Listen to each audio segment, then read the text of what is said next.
Satu oknum anggota TNI statusnya resmi jadi tersangka penembakan 3 anggota Polri di Waikanan, Lampung. Satu oknum anggota Polri Polda Sumsel terseret kasus judi sabung ayam di Waikanan, Lampung. Kapolda Sumsel serahkan penyelidikan ke Polda Lampung. Timnas Indonesia kalahkan Bahrain 1-0, peluang ke Piala Dunia kembali terbuka.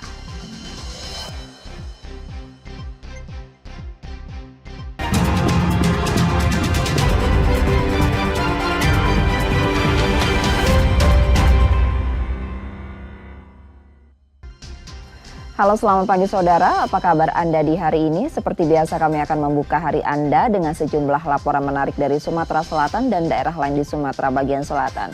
Selain berita utama tadi saudara, masih ada informasi menarik lainnya yang akan kami sampaikan untuk Anda.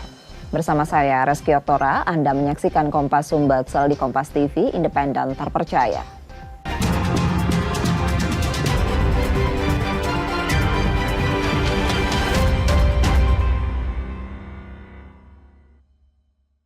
Kita buka informasi yang pertama hari ini saudara. Seorang oknum anggota Brimob Polda Sumsel ditetapkan sebagai tersangka dalam kasus judi sabung ayam di Waikanan, Lampung. Kapolda Sumsel menyatakan proses penyelidikan sepenuhnya diserahkan kepada Polda Lampung.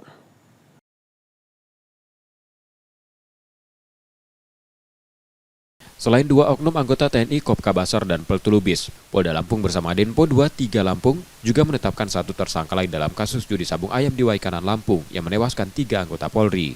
Tersangka tersebut merupakan seorang oknum anggota Satbrimob Polda Sumsel berpangkat Aibtu. Kapolda Sumsel Irjen Andi Rianjaya menegaskan penyelidikan terhadap tersangka sepenuhnya diserahkan kepada Polda Lampung.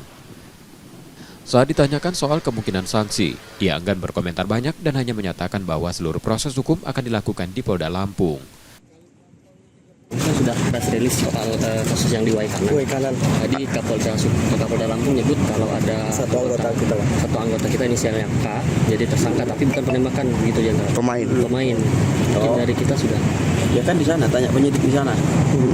Tindakan kita Jenderal? Ya kan kita pasti koordinasi. Yang nangani pasti kan Propam itu kalau lintas Polda ya. Ancamannya seperti apa Jenderal? Ancamannya tanya sama yang nangani dong. Jangan sama saya. Jenderal. Setelah ditetapkan sebagai tersangka, anggota Polri tersebut kini ditahan di Polda Lampung. Reski Oktora, Muklas Diferensial, Kompas TV, Palembang, Sumatera Selatan.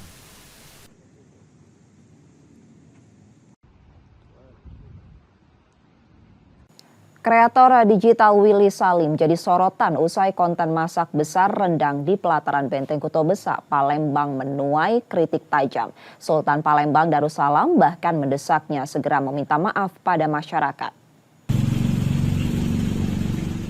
Sultan Palembang Darussalam Muhammad Badarudin keempat Raden Muhammad Fawaz Diraja kecewa dengan konten rendang hilang yang dibuat kreator digital Willy Salim.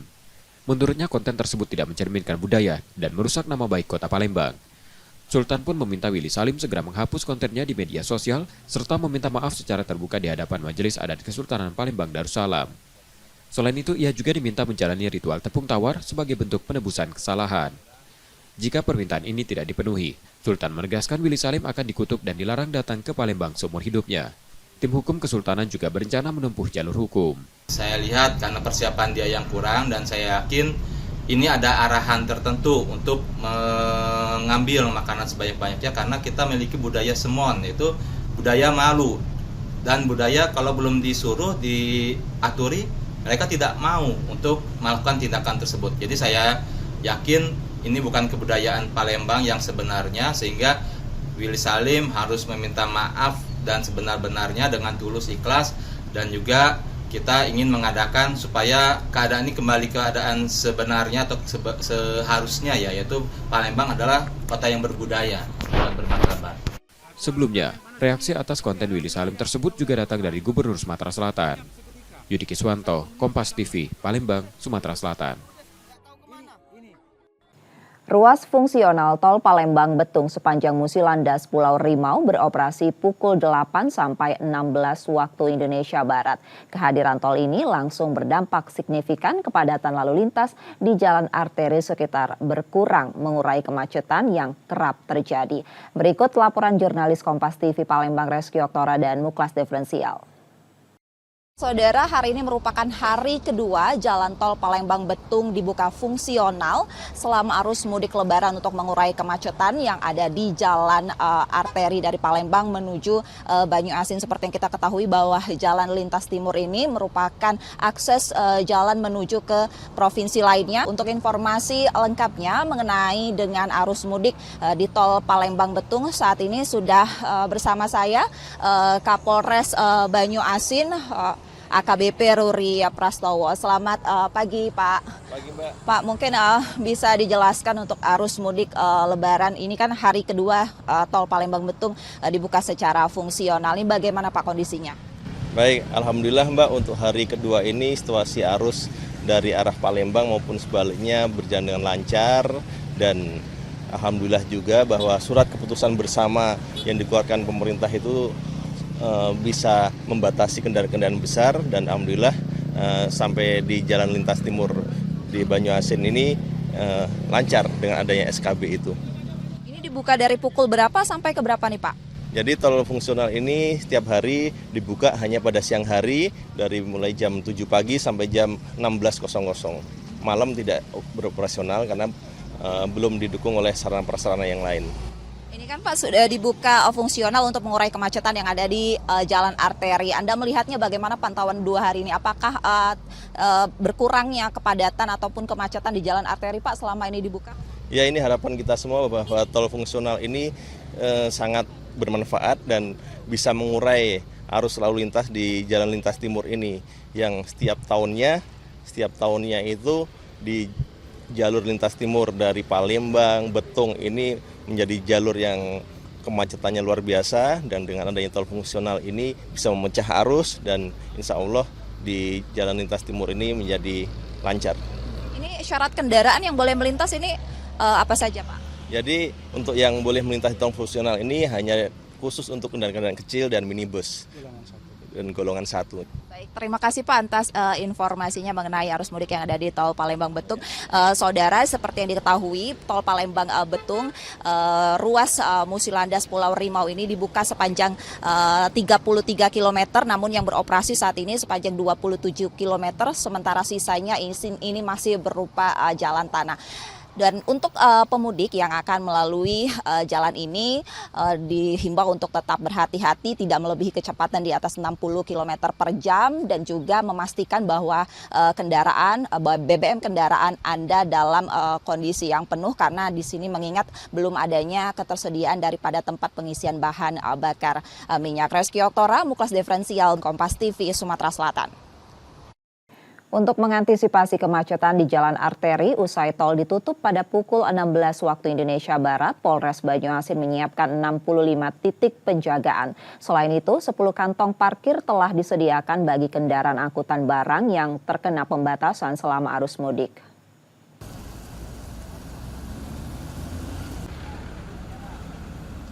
Tol Palembang Betung ruas Musilandas dibuka secara fungsional selama arus mudik Lebaran mulai pukul 8.00 hingga 16.00 waktu Indonesia Barat. Untuk mengantisipasi kepadatan lalu lintas setelah jam operasional, Polres Banyuasin menyiapkan 65 titik penjagaan dengan tim urai dan personel kepolisian. Kapolres Banyuasin AKBP Ruri Prastowo menjelaskan terdapat beberapa titik rawan kemacetan di jalan lintas timur Palembang Banyuasin, seperti di kilometer 12 dan 14 akibat penyempitan jalur yang menyebabkan perlambatan kendaraan. Selain itu, kepadatan juga berpotensi terjadi di kilometer 52 Tugu Poluan serta Simpang Y. Selama masa pembatasan operasional angkutan barang, sebanyak 10 kantong parkir disediakan untuk menampung kendaraan di atas Sumbu 3. Kami mengantisipasinya dengan kami mempunyai titik plotting 65 titik yang kita jaga, gitu. Saya tempatkan tim urai, kemudian anggota kita berjaga 24 jam. Di situ kami juga mendirikan pos pengamanan di Talang Kelapa, kemudian kilometer 52 dan pos Betung. Itu yang jaganya 24 jam. Itu jadi mengantisipasi pada saat malam hari. Itu, Mbak. Ini mungkin jam-jam macetnya nih kapan aja nih Pak? Jam-jam macet apabila malam hari biasanya pada saat orang buka puasa, jam-jam sholat itu yang rawan macet karena masyarakat itu biasanya memarkirkan kendaraannya bisa di pinggir-pinggir jalan. Nah, itu perlu kehadiran kepolisian di situ, Mbak. Sementara itu, para pemudik yang menggunakan tol fungsional Palembang Betung, khususnya yang menuju Pulau Sumatera, memberikan respon positif. Mereka menilai jalur ini membantu menghindari kemacetan dan mempercepat waktu tempuh. Mau mudik ke Medan. Dari mana nih? Dari Balikpapan. Jauh. Sangat bermanfaat sih, memotong waktu kan yang seharusnya berapa hari bisa berapa jam aja. Kayak tadi kan kayak dari Bangkauni Palembang cuman 5 jam tembus gitu kan. Ini ada lagi Jambi lumayan kan. Ini mudiknya berapa orang nih, Bu? 6 sekeluarga, anak 1, dewasa 6. Oke, baik. Mana nih, Pak? Ke Padang. Dari mana, Pak? Dari Jakarta sih, Bekasi ya. Ya ini baru pertama kali lewat sih ya, seneng banget kalau itu akan bisa mempersingkat waktu ya, karena lumayan jauh juga dari Palembang ke Bulian itu. Kalau dari Gmap itu bisa nyampe bisa 6,5 jam untuk 278 kilo doang. Puncak arus mudik di tol Palembang Betung dan Jalan Lintas Timur diprediksi terjadi 28 Maret 2025. Reski Oktora, Muklas Diferensial, Kompas TV, Banyuasin, Sumatera Selatan.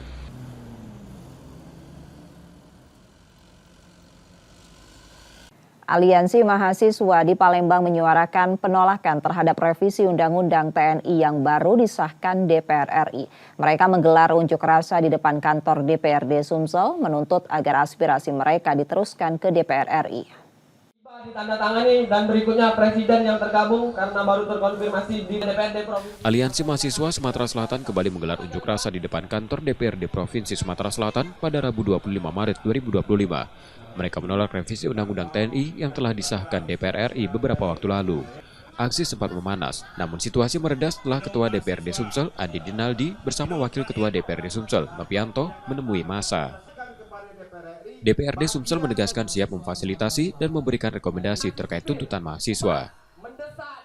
Kami ada 4 poin tuntutan yang terlampir dalam poin tuntutan yang kami lampirkan dan kami serahkan ke DPR di Provinsi Sumatera Selatan.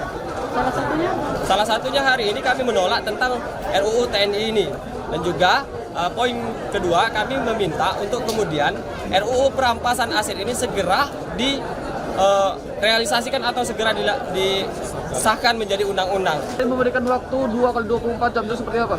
Ya, hari ini kami memberikan waktu 2 kali 24 jam untuk kemudian DPRD Provinsi Sumatera Selatan karena telah mengambil sikap untuk memberikan surat layangan kepada DPR RI untuk DPRD Provinsi Sumatera Selatan menolak tentang RUU dan poin tuntutan yang kami lampirkan tersebut. Massa mahasiswa menegaskan akan kembali berunjuk rasa dengan jumlah yang lebih besar jika tuntutan mereka belum ada jawaban dari DPR RI. Setelah mendapat kepastian dari Ketua DPRD Sumsel, massa akhirnya membubarkan diri dengan tertib. Muhammad Reza Palevi, Kompas TV, Palembang, Sumatera Selatan.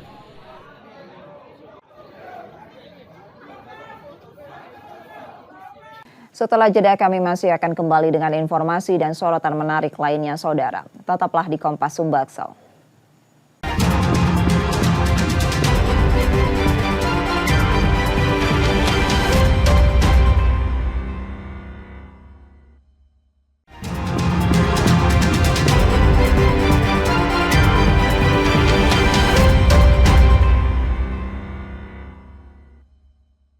Terima kasih saudara masih bersama kami di Kompas Sumbaksel dan saatnya kita melihat sorotan dari daerah di Sumatera bagian selatan. Berikut laporan dari Lampung dan Bengkulu. Tanggal 17 hari Senin, saksikan Oknum TNI Kopda B ditetapkan sebagai tersangka penembakan terhadap 3 anggota Polri AKP Lusianto, Aibda Petrus Aprianto, dan Bribda Galip Suryaganta saat penggerebekan judi sabung ayam pada Senin sore 17 Maret di wilayah Kampung Karangmanik, Negara Batin, Kabupaten Waikanan, Lampung. Penetapan Kopda B sebagai tersangka setelah diterimanya laporan tentang penembakan dan dilakukan pemeriksaan di Denpom 2 Lampung, serta didukung dengan barang bukti dan keterangan tersangka yang mengakui perbuatannya. Kopda B disangkakan pasal 340 Junto 338 tentang pembunuhan berencana.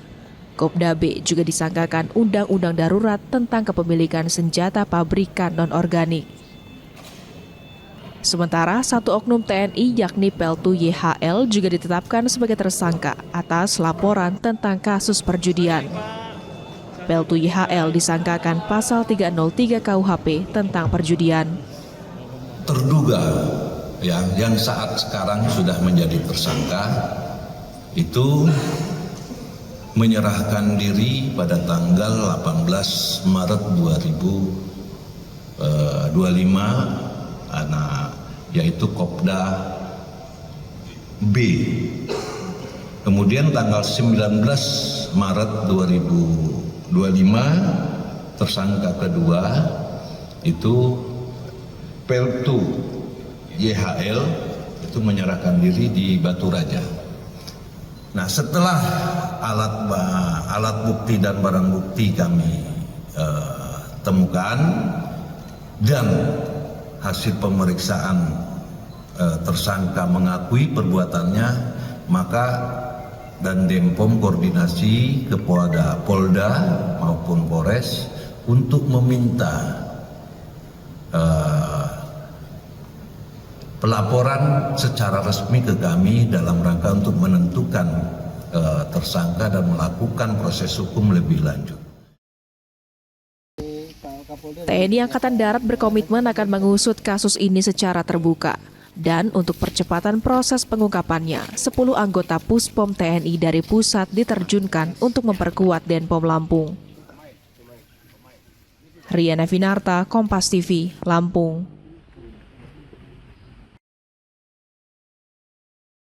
Kasus judi sabung ayam hingga berujung tewasnya 3 anggota Polri, yakni AKP Lusianto, Aibda Petrus Aprianto, dan Bribda Galip Suryaganta saat melakukan penggerbekan, kini penanganannya masih terus bergulir. Dalam rilis terbaru, Kapolda Lampung Irjen Helmi Santika mengungkap telah melakukan pemeriksaan terhadap 2 anggota Polri dan 1 warga sipil. Satu di antaranya polisi bernama Aibtu Kapri Sucipto yang bertugas di Polda Sumatera Selatan ditetapkan sebagai tersangka judi sabung ayam. Dalam pemeriksaannya, tersangka Aibtu Kapri mengaku kenal dengan oknum TNI pelaku penembakan dan juga ikut membuat video promosi sabung ayam. Sementara 1 anggota polisi lainnya yakni bernama Wayan yang bertugas di Polres Lampung Tengah ditetapkan sebagai saksi. Dalam keterangannya, Wayan mengaku mendapat undangan dan hadir di lokasi arena judi sabung ayam di Kampung Karangmanik, Negara Batin, Waikanan, Lampung. Namun, sebelum peristiwa penggerebekan, ia sudah pergi meninggalkan lokasi tersebut. Sementara saksi lain yaitu seorang wanita warga sipil berinisial R yang beraktivitas sebagai pedagang di lokasi kejadian dan ditetapkan sebagai saksi. Sebagai tindak lanjut, Polda Lampung sudah melakukan pemeriksaan sebagai saksi 3 orang, ya, updating dari yang sudah dilakukan kemarin. 3 orang, 2 anggota Polri dan 1 warga masyarakat. Terhadap 2 anggota Polri ini, 1 diantara sudah kita tetapkan sebagai tersangka perjudian, yang 1 sebagai saksi dan 1 warga masyarakat sebagai saksi. Peran-perannya adalah tanggal 17 hari Senin. Setidaknya dalam klaster kasus judi sabung ayam di Kampung Karangmanik, Negara Batin, Waikanan, Lampung, ada 3 orang tersangka, diantaranya 1 anggota Polda Sumatera Selatan, Aibtu Kapri Sucipto, seorang anggota TNI, Peltu Lubis, dan 1 warga sipil bernama Zulkarnain. Riana Finarta, Kompas TV, Lampung.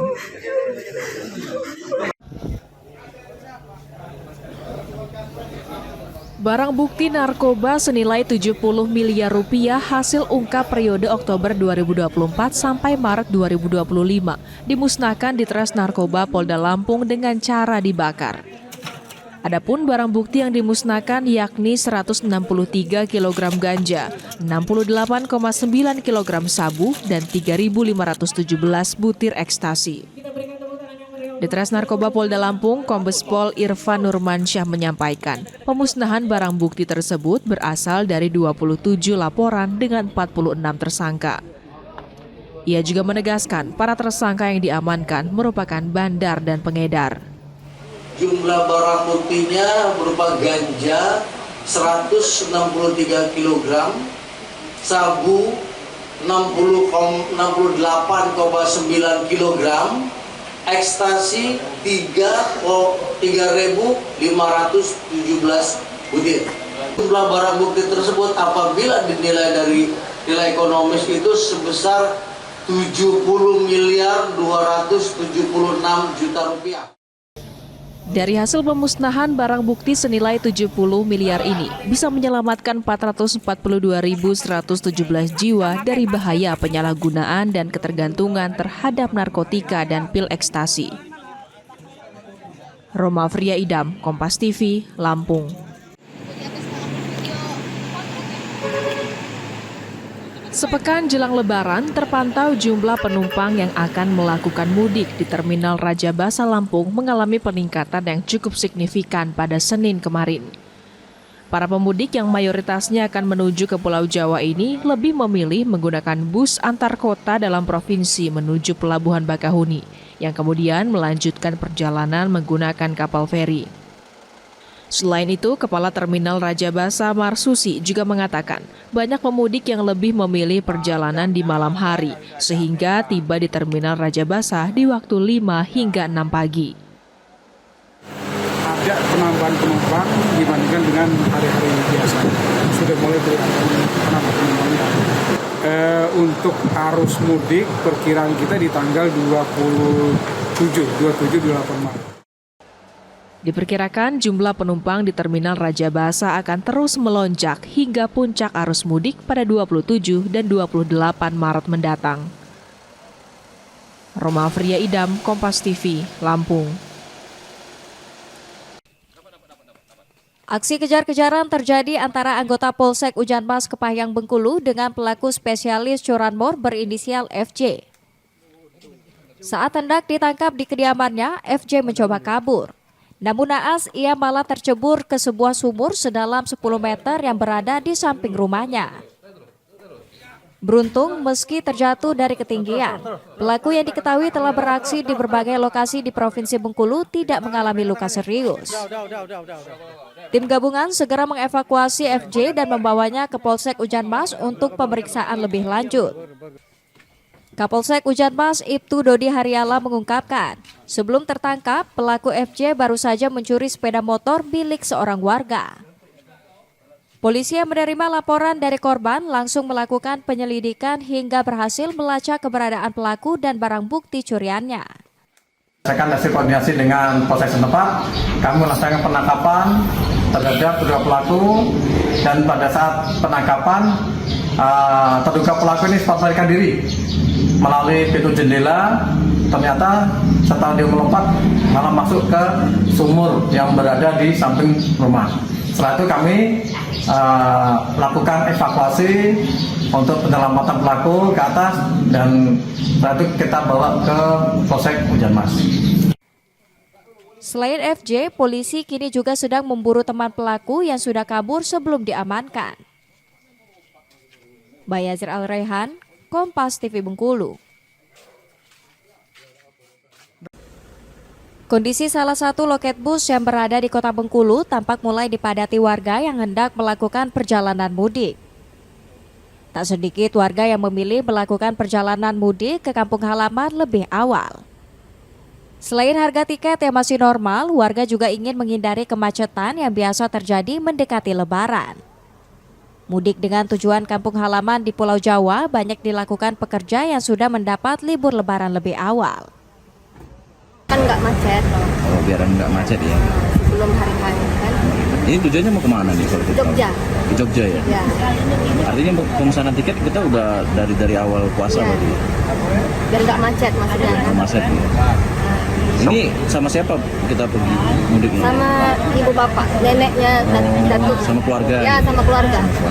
Kemana Bu? Itu ada tenggang ya, jalannya belum rame banget. Biar nggak rame, terlalu rame ya? Iya. Ini tujuannya mau kemana nih Pak? Mau Jawa Tengah. Jawa Tengah ya? Ini memang tiap tahun seperti ini Bu? Pak? Ya, tiap tahun. Memang ada keluarga atau gimana di sana Pak? Ya, ada keluarga, masih ada orang tua. Pak, kalau untuk harga tiket di tahun ini seperti apa Pak? Kalau kita lihat di tahun ini, ada kenaikan nggak Pak? Ya, wajar-wajar aja lah. Menurut perusahaan otobus, meski sudah terlihat pergerakan penumpang dari hari biasa, namun kondisi ini masih tergolong normal. Meski demikian, perusahaan otobus tetap menyiapkan armada hingga 20 unit mengantisipasi lonjakan penumpang. Untuk Lebaran tahun ini, arus mudiknya masih seperti biasa. Kalau kita dari Bengkulu ini kan, memang kalau sebelum Lebaran ini penumpangnya nggak terlalu banyak.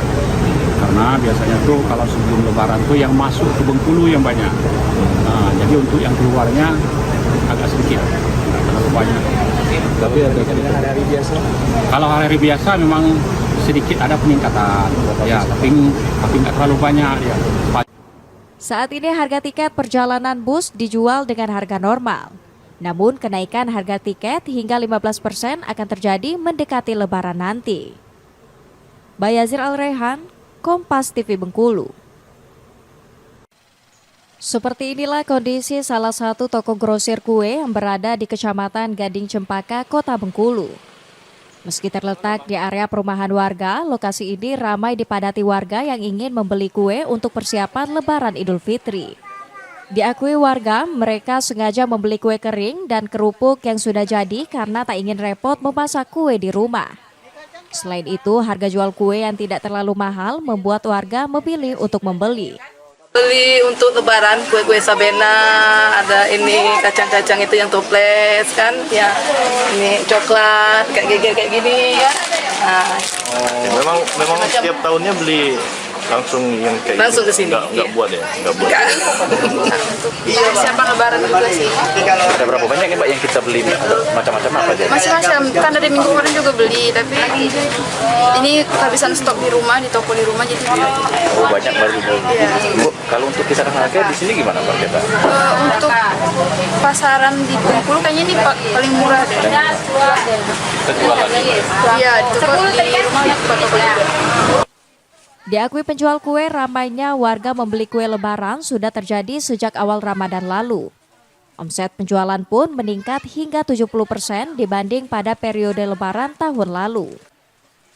Tak hanya dari dalam kota, banyak pembeli yang berasal dari luar daerah yang memesan melalui pemesanan daring. Untuk tahun ini kita alhamdulillah bersyukur tahun ini sangat meledak dari tahun sebelumnya, Bang. Hampir 50% Bang dibandingkan hari-hari biasanya. Hampir tahun ini sekitaran 70%. Naik 20% dari tahun kemarin. Kalau jenis-jenis kue-kue yang kita jual ini yang banyak dicari atau diminati Bang? Oh, kalau untuk paling diminati di sini yang paling utama itu basreng sama kue-kue kering kayak kue kering, kue kacang dan lain-lainnya dia. Harga jual kue dan kerupuk di lokasi ini cukup terjangkau berkisar dari Rp10.000 hingga Rp80.000. Diprediksi ramainya pembeli masih akan terjadi hingga H-1 Lebaran mendatang. Bayazir Al-Rehan, Kompas TV Bengkulu.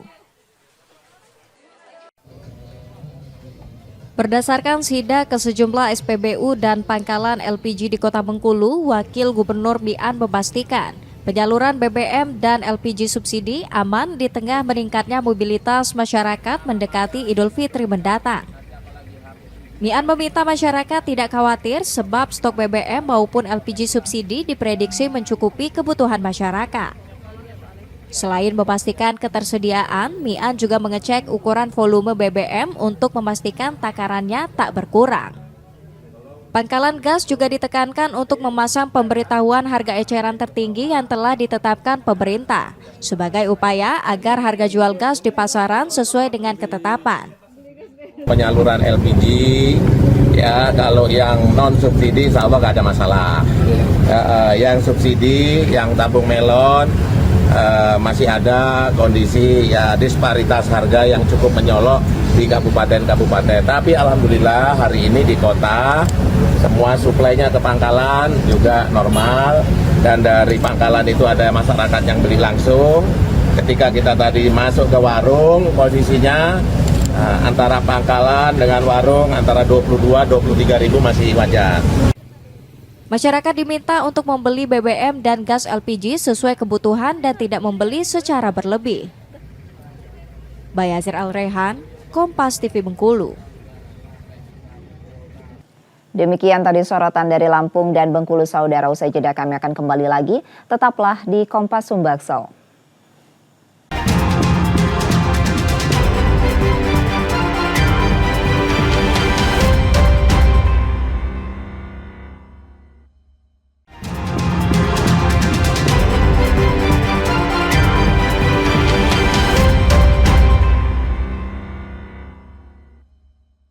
Reski Oktora masih menemani Anda di Kompas Sumbaksel. Seorang pria, ayah 2 anak di Palembang, Sumatera Selatan nyaris tewas usai dihukum warga. Ia ketahuan memperkosa seorang mahasiswi di kamar kos saat waktu berbuka puasa.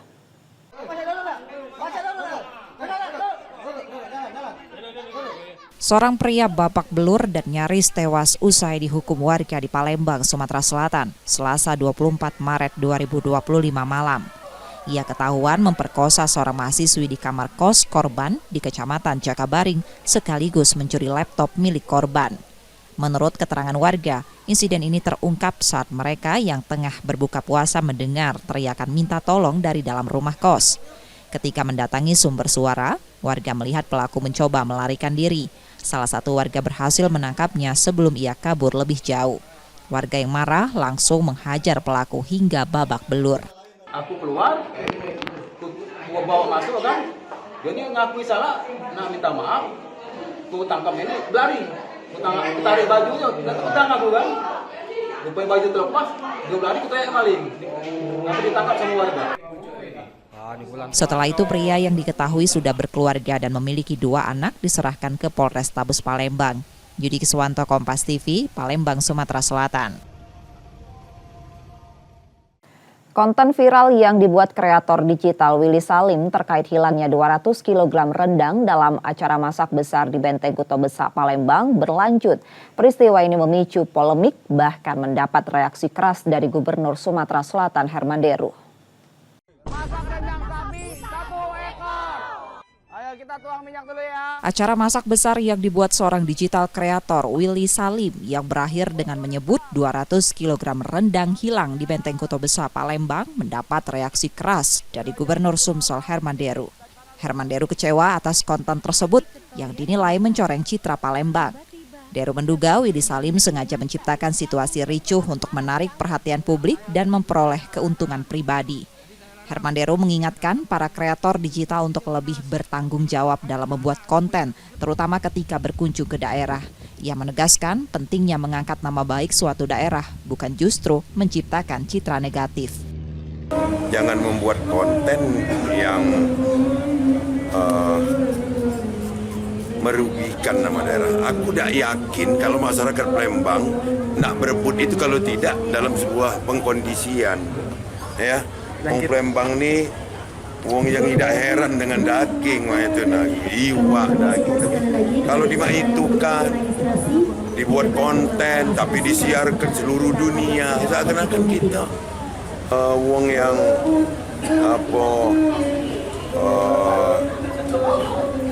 ditonjolkan sesuatu yang tidak baiknya. Padahal ini kan demi nambah follower mungkin bagi si aku tidak akan nyebut nama si pelaku. Menanggapi hal itu, Willy Salim menyampaikan permohonan maaf secara terbuka melalui unggahan di akun media sosial pribadinya @willy27_ pada Sabtu 22 Maret 2025. Ia mengaku menyesali insiden tersebut. Tim Liputan Kompas TV, Palembang, Sumatera Selatan. Sepekan menjelang Lebaran, permintaan parsel terus meningkat. Masyarakat mulai memburu berbagai jenis parsel sebagai hadiah untuk keluarga, kerabat, hingga rekan bisnis.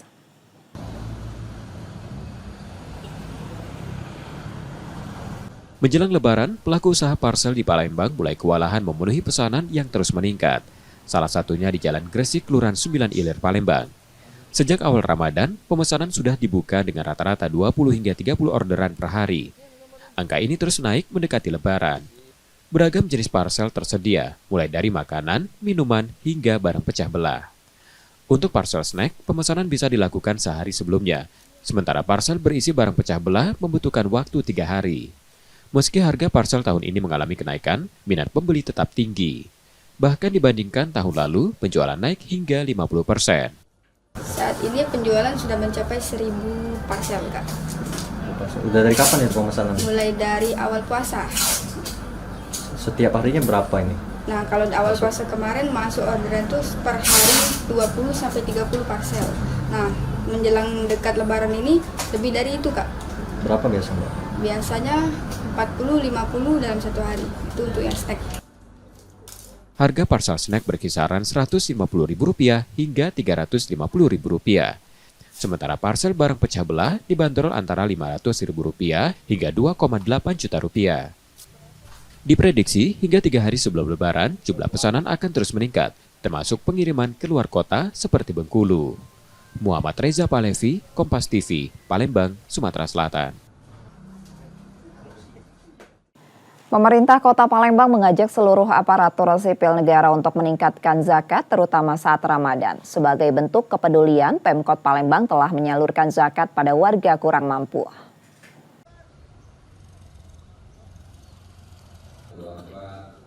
Saat Ramadan ini, pemerintah Kota Palembang mengajak seluruh aparatur sipil negara meningkatkan zakat.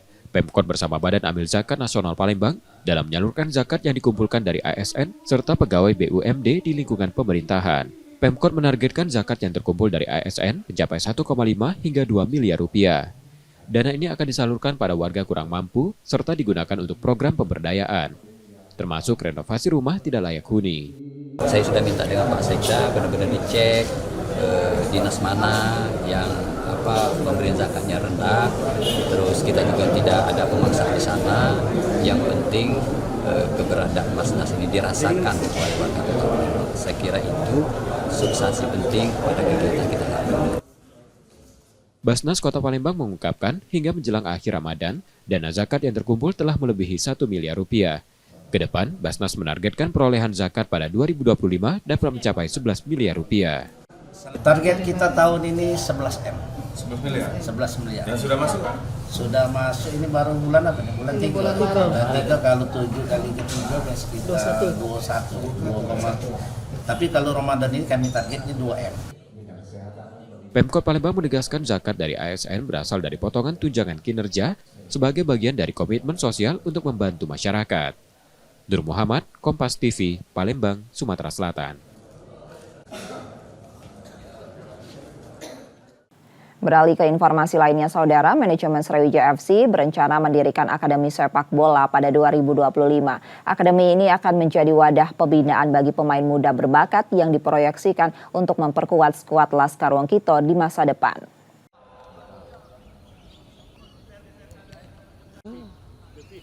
Manajemen Sriwijaya FC berencana mendirikan Akademi Sepak Bola pada 2025. Akademi ini akan menjadi tempat pembinaan bagi pemain muda berbakat yang diproyeksikan memperkuat skuad Laskar Wongkito di masa depan. Manajemen berharap kehadiran akademi ini dapat menjadi langkah awal kebangkitan Sriwijaya FC di kancah sepak bola nasional. Sebagai bagian dari persiapan, manajemen Sriwijaya FC juga tengah mempersiapkan kompetisi U17. Ajang ini akan menjadi wadah pencarian bibit pesepak bola potensial di Sumatera Selatan. Untuk itu, manajemen berkoordinasi dengan berbagai pihak untuk menyusun program seleksi pemain. Memang kita sudah ada persiapan untuk kompetisi usia 17 ya. Dengan mengadakan kompetisi usia 17 ini, dari usia itulah kita akan mengundang beberapa klub yang ada di Sumatera Selatan untuk melakukan pencarian bibit akademi Sriwijaya FC. Maka kita sudah koordinasi dengan Pak Anggoro dan para manajemen di Sriwijaya. Program kita untuk mencari bibit ini dengan mengadakan kompetisi. Pencarian bakat untuk Akademi Sepak Bola Sriwijaya FC ini dijadwalkan mulai berlangsung pada April 2025. Nur Muhammad, Kompas TV, Palembang, Sumatera Selatan.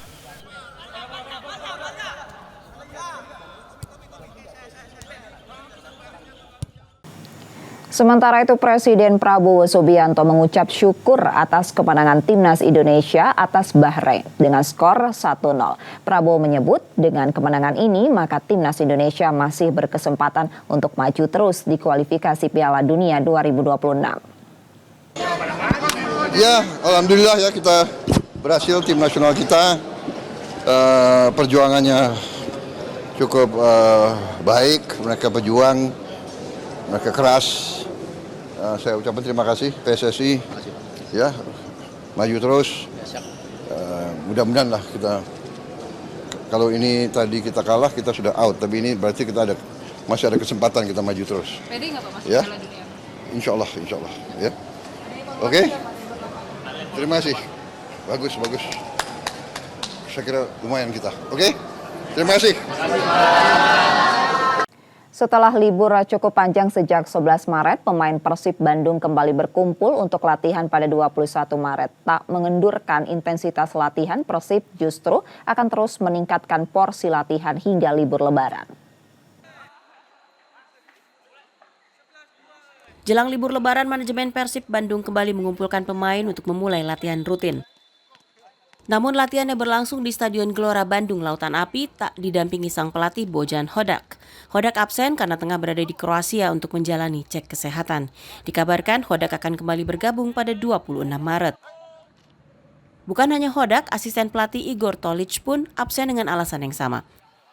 Latihan Maung Bandung dipimpin pelatih fisik Yaya Sunaria dan Miro Petric. Keduanya menjalankan program latihan yang telah diberikan pelatih. Latihan kali ini masih fokus pada pemulihan fisik pasca libur. Para pelatih mengaku senang karena para pemain disiplin di saat libur.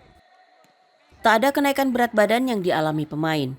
Persib memang memberi ancaman pada pemainnya yang tak bisa menjaga berat badan selama libur dengan memberikan sanksi denda. Selain sesi latihan seperti biasa, pelatih juga sudah mengagendakan game internal namun belum dipastikan kapan game akan digelar. Usai jeda saudara, kami akan kembali lagi dengan informasi lainnya. Tetaplah di Kompas Sumbaksel.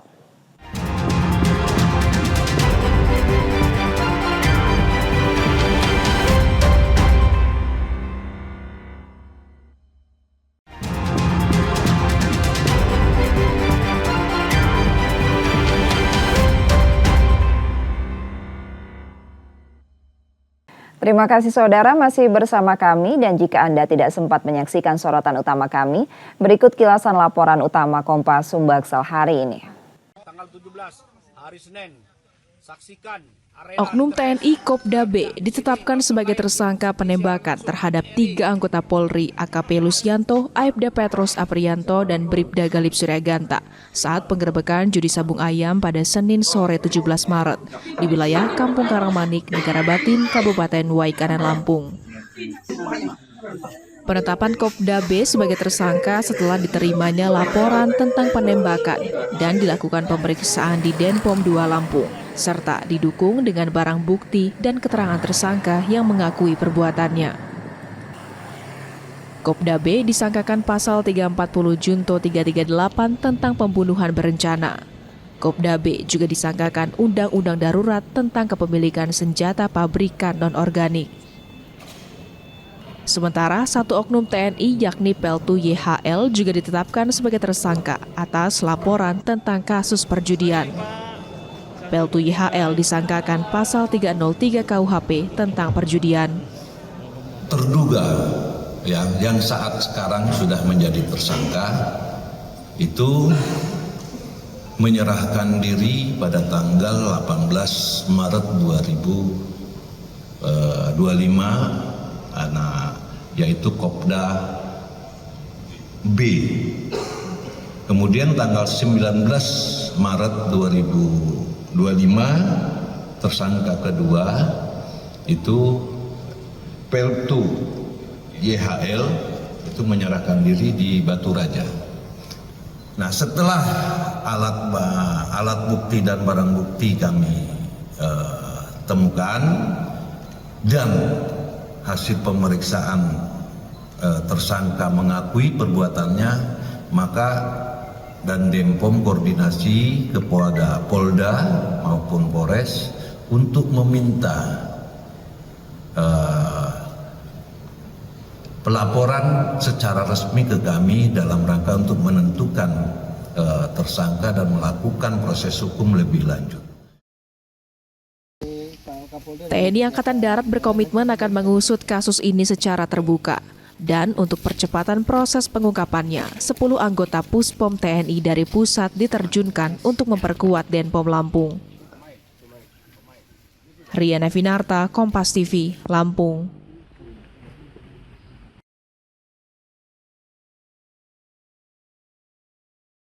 Selain 2 oknum anggota TNI Kopka Basar dan Peltulubis, Polda Lampung bersama Denpo 23 Lampung juga menetapkan 1 tersangka lain dalam kasus judi sabung ayam di Waikanan Lampung yang menewaskan 3 anggota Polri.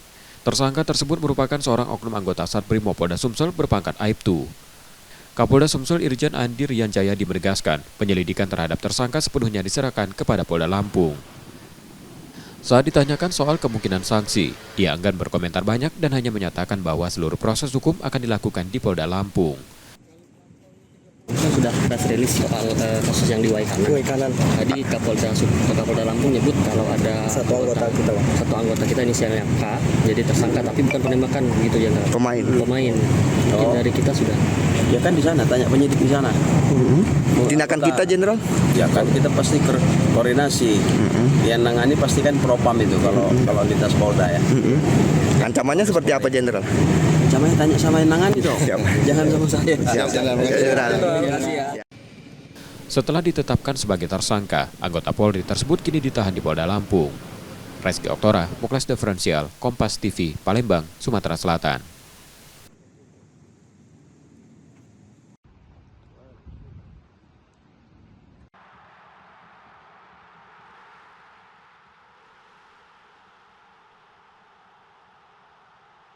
Target kemenangan diusung tim Garuda saat menjamu Bahrain di Stadion Utama Gelora Bung Karno demi menjaga peluang lolos.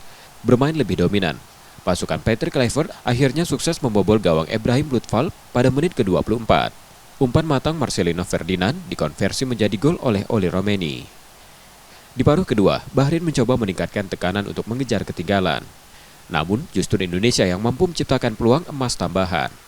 Sayang peluang Marcelino dan Eliano Reiners masih belum membuahkan gol tambahan. Indonesia menang 1-0 atas Bahrain dan dengan kemenangan ini Indonesia berada di peringkat klasemen sementara dengan 9 poin, sedangkan Bahrain di posisi kelima dengan 6 angka.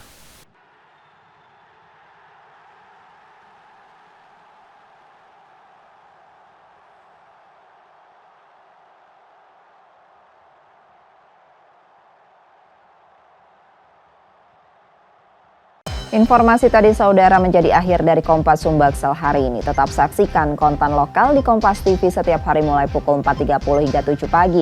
Kembali kami mengingatkan bagi Anda yang ingin berbagi informasi atau kritik dan saran dapat mengakses media sosial kami di @KompasTV Palembang. Akhirnya saya Reski Oktora pamit, selamat menjalankan ibadah puasa dan tetaplah menyaksikan Kompas TV independen terpercaya. Sampai jumpa.